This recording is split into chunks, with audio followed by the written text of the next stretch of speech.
Hello दोस्तों, तो कैसे हैं आप? आज हम पढ़ेंगे फ्रांसीसी क्रांति के बारे में।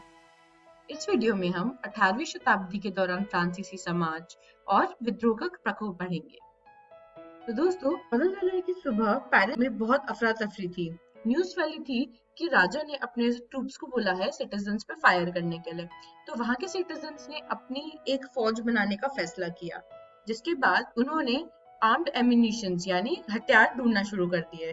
उस दौरान उन्होंने बेस्टाइल के कमांडर को मार दिया और बेस्टाइल में जो प्रिजनर्स थे यानी बंदी उनको रिलीज कर दिया।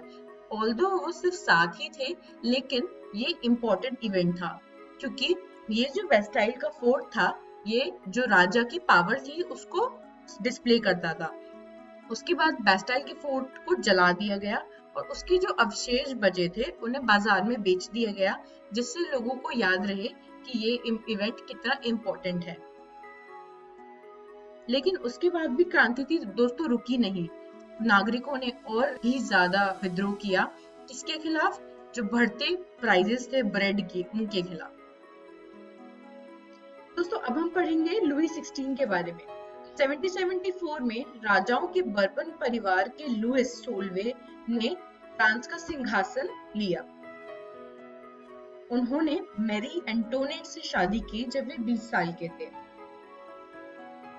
तो दोस्तों बात कुछ इस तरह थी कि युद्ध के लंबे वर्षों के कारण फ्रांस के जितने भी वित्त था वो सब समाप्त हो गया था, यानी उनके पास पैसे नहीं बचे थे, क्योंकि फ्रांस ने अमेरिका को स्वतंत्रता प्राप्त कराने में मदद की थी।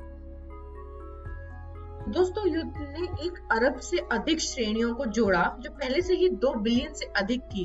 तो दोस्तों आप समझ ही रहे होंगे कि उनके ऊपर कितना ज्यादा डेट हो गया। तो दोस्तों अपने नियमित खर्चों को पूरा करने के लिए, जैसे कि सेना को बनाए रखने की लागत, अदालत, सरकारी कार्यालय, विश्वविद्यालय, उन सबको चलाने के लिए राज्य को करों में वृद्धि करनी पड़ गई। लेकिन ये कर हर किसी के लिए सेम नहीं थे। तो फ्रांस में 3 एस्टेट थे, क्लर्जी, नोबिलिटी और जो कॉमन पीपल होते हैं। तो जो कॉमनर था, जो थर्ड एस्टेट था जिसे हम कहते हैं, सिर्फ वही टैक्स देता था और बाकी राजा और जो चर्च के पादरी थे वे नहीं देते थे टैक्सेस। इंसानों ने लगभग 90% आबादी का निर्माण किया था, लेकिन उनमें से केवल एक छोटी संख्या यानी 30% संख्या ही थी उनके द्वारा खेती की गई, जिसका स्वामित्व था, यानी हर कोई वहाँ लैंड ओन नहीं करता था। 30% के पास जमीन थी, जबकि 90% आबादी वहाँ की किसान थी। सभी करों का भुगतान तीसरी संपत्ति द्वारा किया जाता था, जिसमें तीज और तेल शामिल थे। फ्रांस की जनसंख्या 1715 में 30 मिलियन से बढ़कर 1789 में 28 मिलियन हो गई। और उस आबादी की वजह से संघर्ष शुरू हुआ, जैसे खाद्यान्न की मांग में तेजी से वृद्धि हुई। ब्रेड जो वहाँ का स्टेपल फूड था, उसकी कीमतें बढ़ गई। अमीर और गरीब के बीच की खाई और चौड़ी हो गई। तो दोस्तों अब हम बात करेंगे सबसिस्टेंस क्राइसिस के बारे में। तो दोस्तों सबसिस्टेंस क्राइसिस क्या था? मतलब संकट। क्राइसिस का मतलब होता है संकट। दोस्तों हमें पता है कि हर किसी कंट्री में कभी बाढ़, कभी सूखा पड़ता है, लेकिन सिंस वहाँ के सिर्फ थर्ड स्टेट पे करते थे, तो उसके बाद उनके पास बाढ़ और सूखे से बचने के बाद कुछ पैसे बचे ही नहीं थे, तो वे राज्यों को क्या पे करते? तो इसे कहते हैं सबसिस्टेंस संकट, जहाँ उनके खुद के पास पैसे नहीं थे अपना खुद का खाना खाने के लिए। अब एक बढ़ता हुआ मिलिट्री का विशेषाधिकार का अंत करने के लिए परिकल्पना करता है। ये सभी शिक्षित थे और मानते थे कि समाज में किसी भी समूह को जन्म से विशेषाधिकार प्राप्त नहीं होना चाहिए। 18वीं शताब्दी के सामाजिक समूहों के भाव को देखा, जिसे मध्यम वर्ग कहा गया।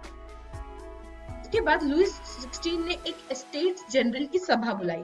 सभा में तीनों एस्टेट्स थे, 300 थे फर्स्ट 2 एस्टेट के और थर्ड एस्टेट के थे 600 मेंबर्स। तो दोस्तों राजा और जो पादरी वर्ग, उन्होंने डिसीजंस अपने हक में लिए और कॉमनर को अलग कर दिया। तो कॉमनर ने अपने आप को उनसे अलग करके एक नया कॉन्स्टिट्यूशन बनाया और एक नई असेंबली फॉर्म की, जिसका नाम था असेंबली नेशनल।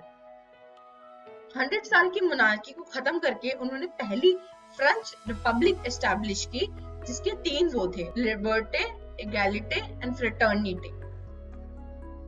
दोस्तों, declaration of rights of man and citizen 1973, यानी इसमें ये बताया गया कि हर एक इंसान इक्वल है और वो जन्म से इक्वल होना चाहिए। लेकिन ये अधिकार भी सबको नहीं मिला, यानी जो पुअर यानी जो गरीब थे उनको ये अधिकार नहीं मिला, क्योंकि वो टैक्स पे नहीं करते थे, और विमेन को भी ये अधिकार नहीं दिया गया।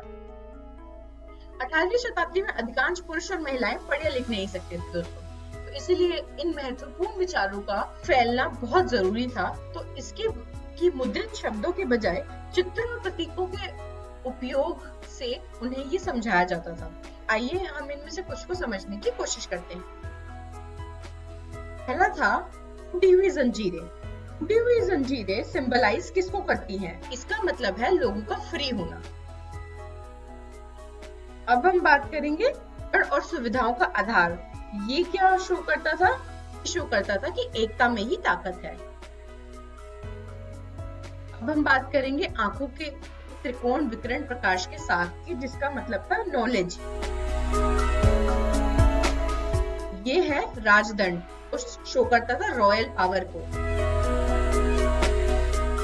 अब हम बात करेंगे एक अंगूठी बनने के लिए सांप अपनी पूंछ से अड़ता है। ये किसका सिंबल है? ये सिंबल है एटर्निटी का।